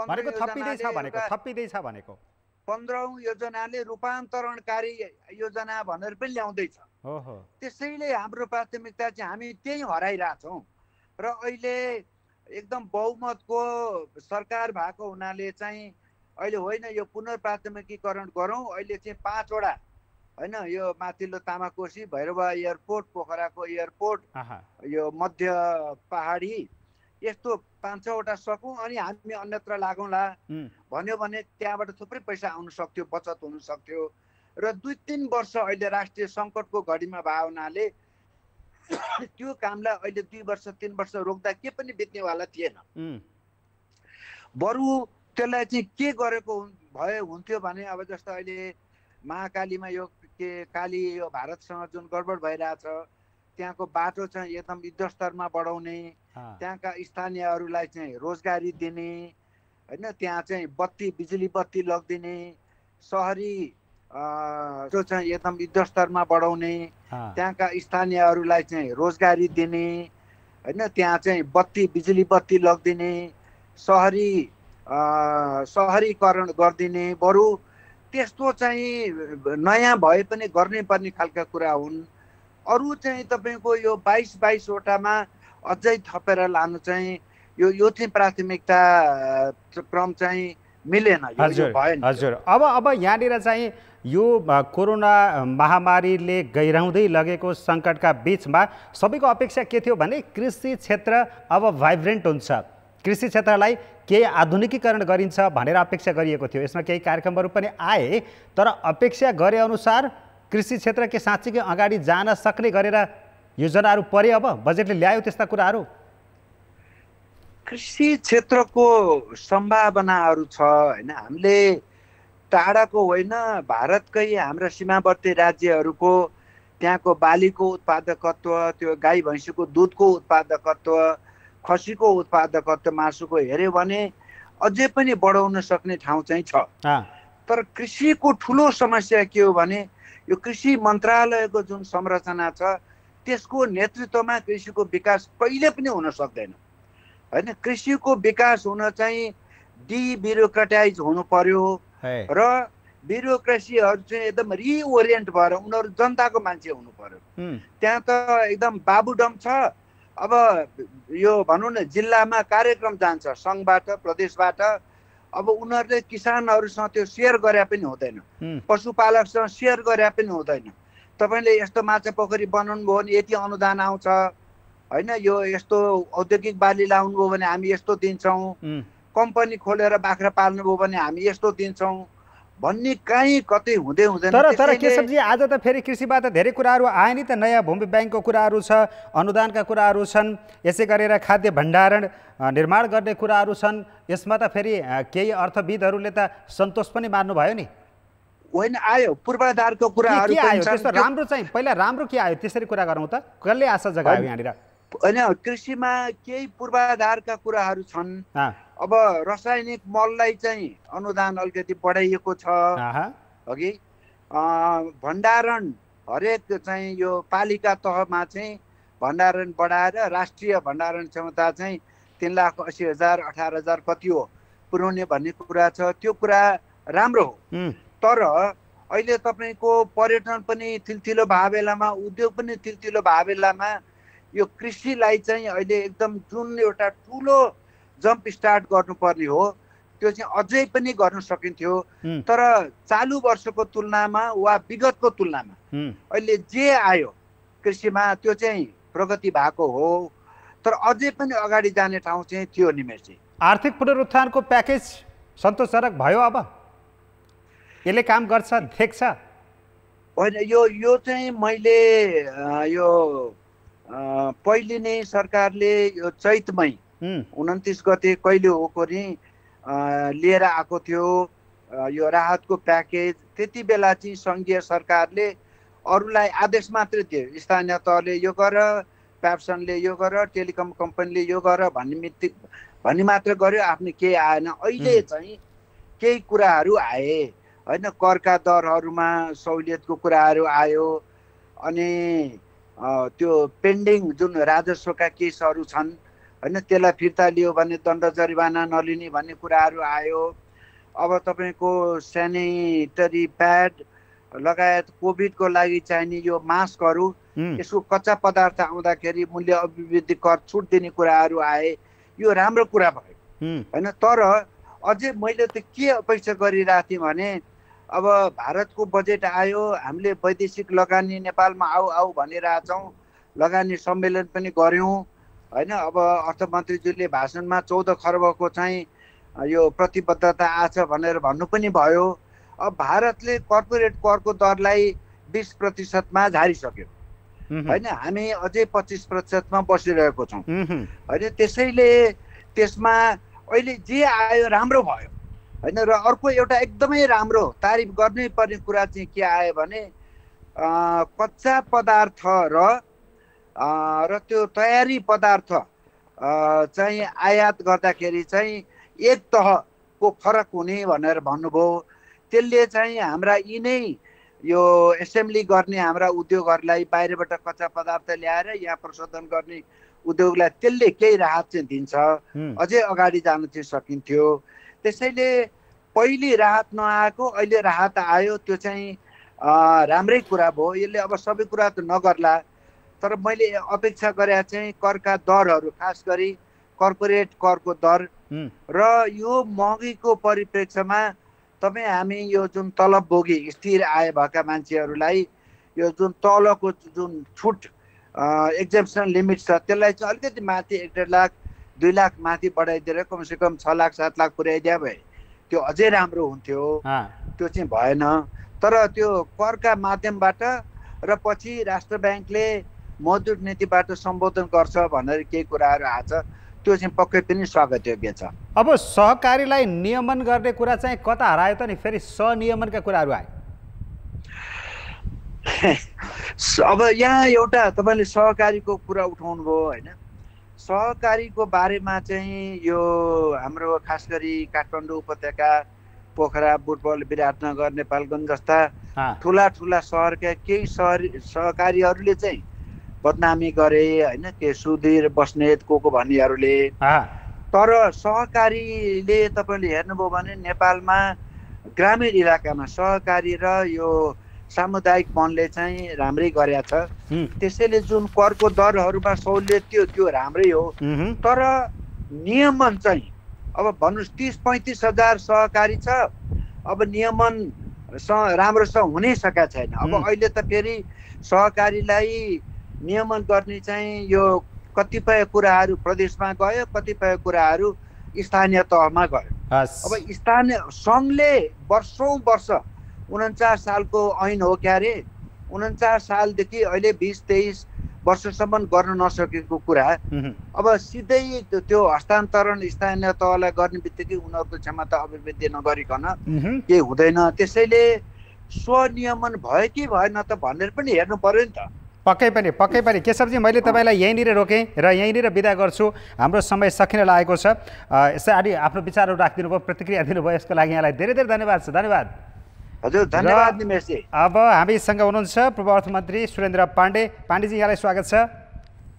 हस्, धन्यवाद। हामी नीति तथा कार्यक्रममा पनि यसै गरेर कुरा गरेका थियौँ। प्राथमिकीकरणमा अलिकन सकिएन कि ध्यान दिन भनेर भन्नुभएको थियो। अब चाहिँ ठिकै आयो बजेट, अहिले मिल्यो कुरा? होइन, अहिले कस्तो देखिन्छ भन्दा जस्तो अहिलेको देशको अवस्था छ त्यस्तै हिसाबले बजेट आएको छ। ओके। खास गरी यो कोरोना सङ्कटलाई ध्यानमा राखेरै बजेट अलिकति सङ्कुचित भएरै आएको छ। जस्तो गत वर्ष यो चालु वर्षमा चाहिँ 15 खरब 33 अरबको जुन हामीले बजेटको लक्ष्य तोकेका थियौँ, अहिले हामीले त्यसमा घटाएर 14 खरब 74 अरबको बजेट आएको छ। यसबाट के देखिन्छ भने अलि माथिल्लो आकांक्षा नराखेर यसले अलिकति वस्तुस्थितिलाई हेरेर बजेट आएको भन्ने कुरा देखिन्छ। दोस्रो, यसले चालु खर्च कटौती गर्छु भनेर सङ्कल्प गरेको छ। केही चिजहरूलाई यसले चाहिँ सम्बोधन पनि गरेको छ। म यो क्षेत्रमा कटौती गर्छु भनेर गाडी, त्यसका मर्मत या विभिन्न अनुपयुक्त अनावश्यक कार्यालयहरू खारेज गर्नेदेखि लिएर भ्रमण जस्ता कुराहरू यसलाई म नियन्त्रण गर्छु भन्ने कुरा पनि गरेको छ। दोस्रो, यसले तत्कालको लागि पर्ने जोड भनेको खास गरी कोरोनासँग सङ्क्रमित चाहिँ व्यक्तिहरू बढ्न सक्ने उपचार र चाहिँ मानिसहरूलाई बाहिरबाट ल्याउनुको लागि खर्च गर्नुपर्ने कुरालाई बजेटमा मैले विस्तार गरेको छु भन्ने कुरा गरेको छ। र केही नयाँ अस्पतालहरू, त्यसको लागि चाहिने सर्वरोग अस्पताल काठमाडौँमा 300 बेडको, हरेक प्रदेशमा 50-50 बेडको बनाउँछु भन्ने कुरा गरेको छ। त्यसको लागि पैसा राखेको छ।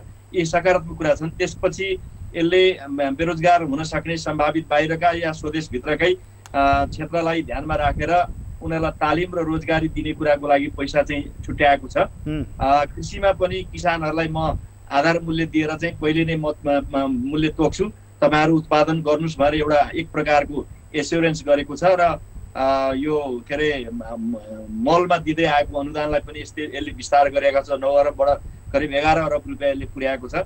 एग्रिकल्चर सेक्टरमा केही यसले पैसा वृद्धि गरेको छ, सिँचाइ र अरू क्षेत्रमा पनि केही पैसा बढाउने कुरा गरेको छ र त्यति भएर पनि यसले यसमा के समस्या छ भन्दा यो वर्ष चाहिँ हाम्रो राजस्वमा चाप परेको कारणले गर्दाखेरिमा र वैदेशिक चाहिँ के अरे रेमिट्यान्समा चाप परेको कारणले गर्दाखेरिमा आन्तरिक ऋण उठाएर हामीले चाहिँ तलब भत्ता खुवाउनु पर्ने, चालु खर्चमा लाग्नुपर्ने स्थिति पर्यो यो वर्ष। आउँदो वर्ष चाहिँ स्रोतको व्यवस्थापनको सन्दर्भमा कस्तो देख्छु म भन्दा यसले राजस्व त अलिकति घट्छ भन्ने अनुमान गरेको छ र आन्तरिक ऋण 225 अरब उठाउँछु भनेको छ, तर यसलाई म चालु खर्चमा चाहिँ लान्न भए चाहिँ घोषणा गरेको छ। त्यो राम्रो कुरा हो यो चाहिँ यो दृष्टिकोण। तेस्रो चाहिँ हामी वैदेशिक सहायताबाट करिब सहायता अनुदान कम हुनेछ, ऋण चाहिँ झन्डै 2 खरब 79 अरब लिन्छु र आर्थिक वृद्धि दर 7% पुर्याउँछु भन्ने जो कुरा गरेको छ।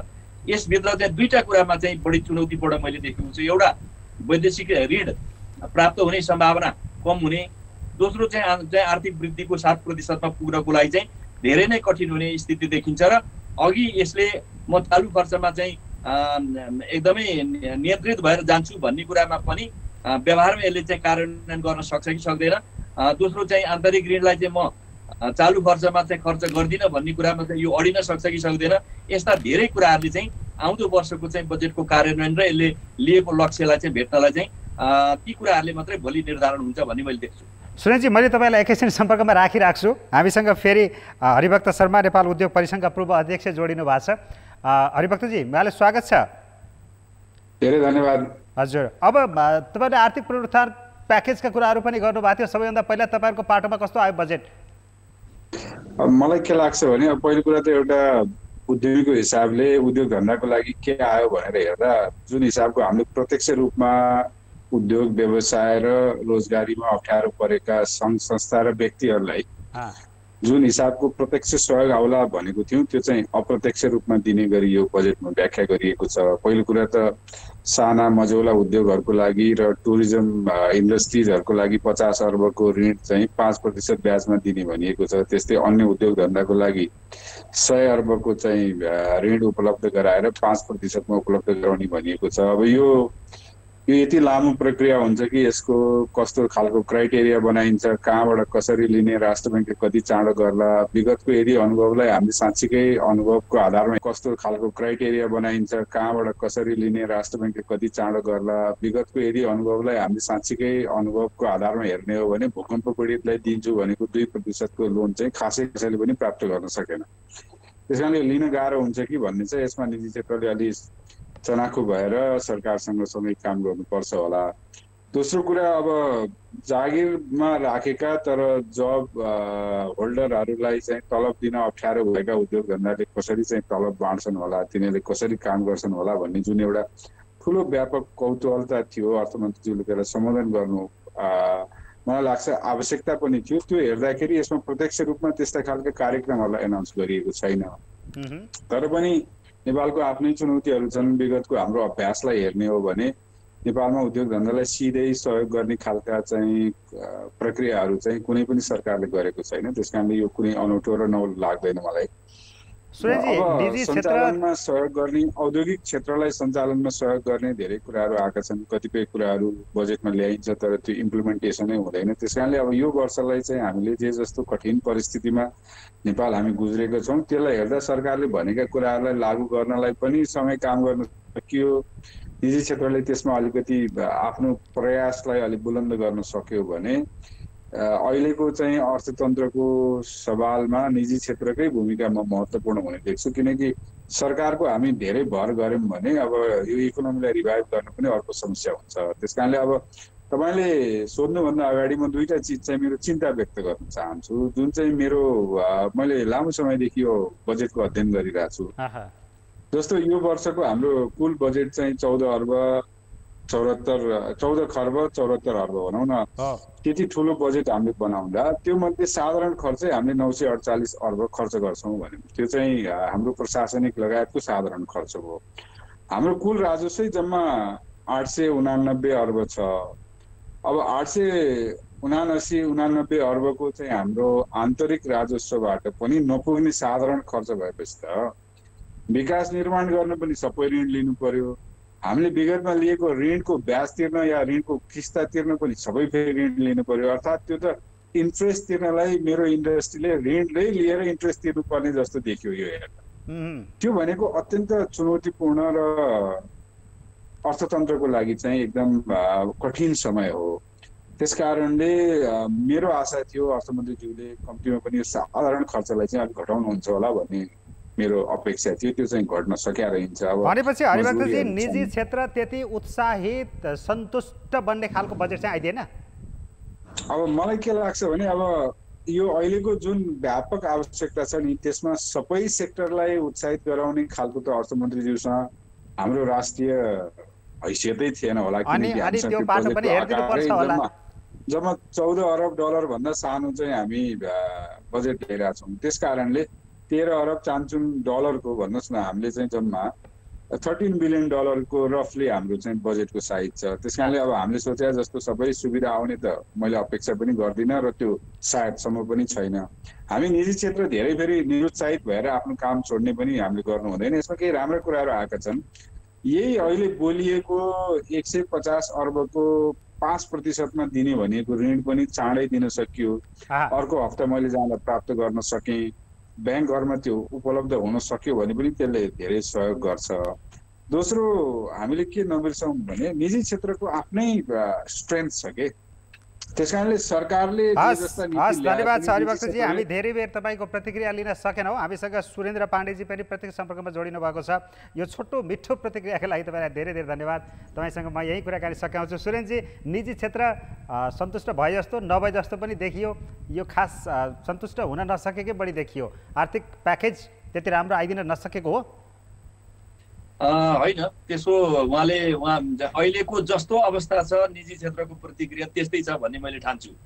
किन भन्नुहुन्छ भने अहिलेको बजेटको स्थिति हेर्दाखेरिमा हाम्रो सामर्थ्य र चाहिँ अवस्था धेरै नै कमजोरै अवस्था हो र त्यो सामर्थ्य र अवस्थालाई हेरेर बरु चाहिँ उहाँले भन्नुभएको एउटा कुरालाई के कुरा ख्याल गर्न जरुरी छ भने 50 अरब रुपियाँ चाहिँ जो 5% ब्याज दरमा दिने कुरा गरेको छ यो प्राप्त हुन्छ कि हुँदैन भन्ने जो चिन्ता व्यक्त गर्नु भएको छ यो जसरी पनि यसलाई उपलब्ध गराउने काम कार्यान्वयन गर्ने काम सरकारले गर्न सक्नुपर्छ। रिफाइनान्सिङको 1 खरबको योजना जो राष्ट्र ब्याङ्कबाट गर्छु भनिएको छ त्यसलाई पनि व्यवस्थित गर्नुपर्छ र त्यो उपलब्ध गराउने स्थितिको सुनिश्चितता गर्नुपर्दछ। त्यसो गर्न सक्यो भने निजी क्षेत्र यसबाट लाभान्वित हुन सक्छ भन्ने मलाई लाग्दछ।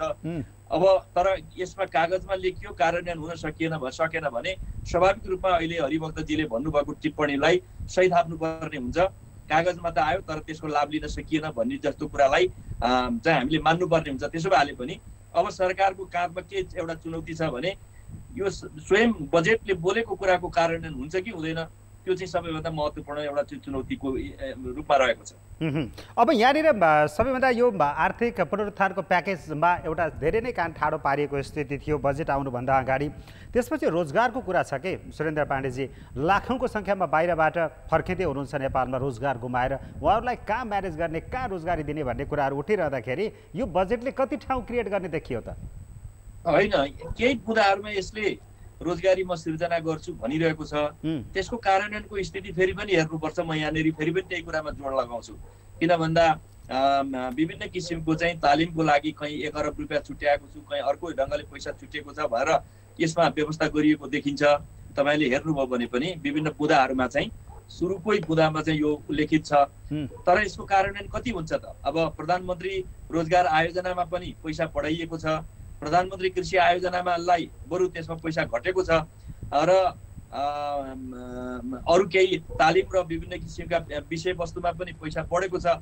यो कुराले रोजगारी सृजना गर्नलाई चाहिँ त्यो साँच्चीकै त्यसको तालिम हुन्छ कि हुँदैन, त्यति सङ्ख्यामा तालिम पुग्छ कि पुग्दैन, त्यति सङ्ख्यामा काम हुन्छ कि हुँदैन र तिनले रोजगारी प्राप्त गर्दछन् कि गर्दैनन् भनेर त्यो इम्प्लिमेन्टेसनको पाटो हेर्नुपर्ने आवश्यकता छ। यद्यपि पर्सनली मैले त सुझाव के दिएका थिएँ भने यस्तो सम्पूर्ण पैसाहरू चाहिँ थ्रु द ब्याङ्क गरौँ र चाहिँ ब्याङ्कबाट चाहिँ ब्याङ्केबल प्रोजेक्टहरूमा अनिवार्य ऋण दिनै पर्ने साना मानिसहरूलाई चाहिँ साना चाहिँ रोजगार खोज्ने मानिसहरूलाई चाहिँ उसको सिपको आधारमा उसको आवश्यकताको आधारमा हामीले दिने व्यवस्था गरौँ भनेदेखि त्यसले चाहिँ दिने प्रतिफल धेरै दिन सक्थ्यो भन्ने मलाई लाग्दछ। तर पनि अहिले सरकारले तालिम सहितका कुराहरू गरेर म यति रोजगारी सृजना गर्दछु, खास गरी साना रोजगारी सृजना गर्छु भन्ने कुरा गरेको छ।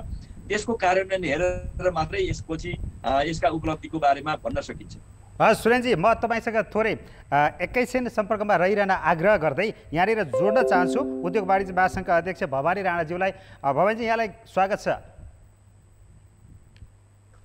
सुन्दै हुनुहुन्छ? तपाईँको आवाज चाहिँ मैले सुनिरहेको छैन। बजेटको प्रतिक्रिया के छ? निजी क्षेत्रको कस्तो भयो? तपाईँहरूलाई सन्तोषजनक खालकै बजेट आइदियो? अलि क्लियर छ? सुनिरहनु भएको छ? ठिक छ, प्रतिक्रिया राख्न सक्नुहुन्छ।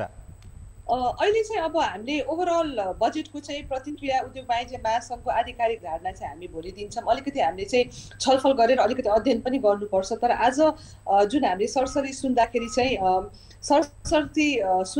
चाहिँ अहिलेको जुन आकार सानो भए तापनि यो बजेटले चाहिँ कोभिड-19लाई चाहिँ मेन टार्गेट गरेर ल्याएको बजेट जस्तो लागेको छ र त्यसमा स्वास्थ्य क्षेत्रमा चाहिँ एउटा ठुलो बजेट छुटाइएको छ र छुटाउनु पनि पर्छ र यसले कृषि क्षेत्र, पर्यटन क्षेत्रलाई र वित्तीय क्षेत्रलाई पनि बार बार यसले चाहिँ छोएको छ र उद्योग वाणिज्य महासङ्घले अहिले कोभिड-19लाई चाहिँ हामीले मेन हेरेर चाहिँ हामीले हामीसँग समय छोटो छ। तपाईँले आफ्नो निजी क्षेत्रलाई चित्त बुझ्ने खालको बजेट आयो कि आएन?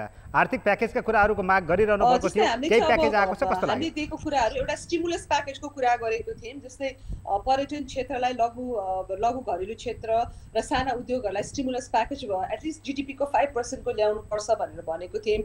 त्यसमा 2-3 ठाउँमा चाहिँ रिफाइनेन्सिङका कुराहरू र 5% रिलोनिङका कुराहरू टुरिज्मको लघु र साना घरेलुहरूको चाहिँ कुराहरू चाहिँ आएको छ। त्यसले गर्दा राहतको प्याकेज जुन हामीले बोलेको थियौँ त्यसमा समेटेको जस्तो लाग्छ। तर त्यसको चाहिँ कार्यान्वयन पक्ष र त्यसको मौलिक नीतिले नै यसलाई निर्धारण गर्ने भएकोले चाहिँ हामी कार्यान्वयन पक्ष हेर्न बाँकी छ।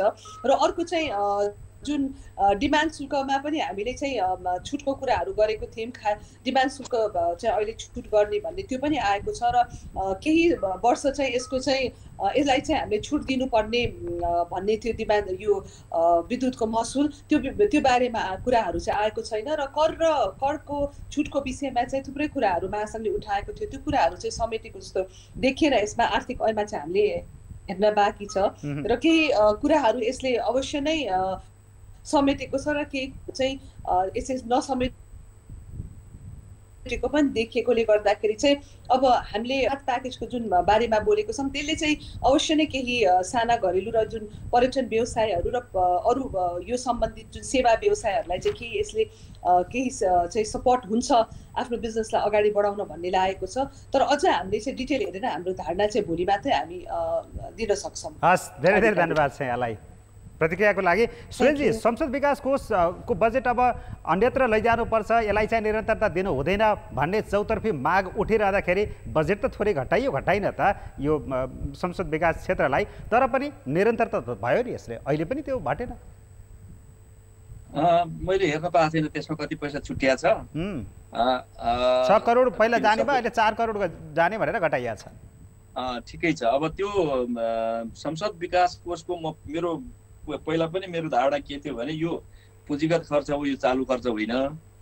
यसले गाउँ र नगरपालिकामा जाने पैसा नै बढ्ने हो, यो अरू हिसाबले होइन। किन यो पैसा नगरपालिकामा जान्छ, गाउँपालिकामा जान्छ र उनीहरूले नै ठेक्कापट्टा गर्ने भएकोले यो चाहिँ एउटा सबैतिर चाहिँ सन्तुलित विकासको लागि आवश्यक हो भन्ने मेरो धारणा थियो है।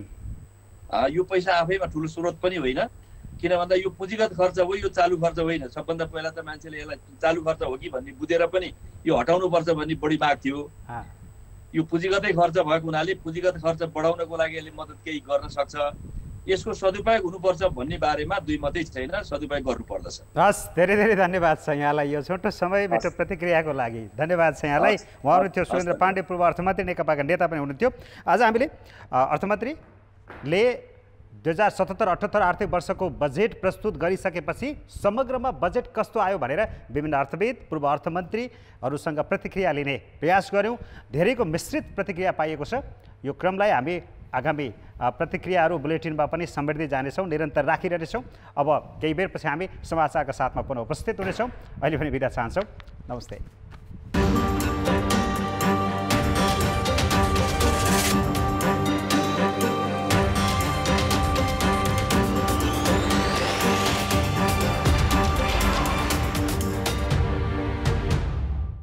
Banking partner Civil Bank समृद्धिको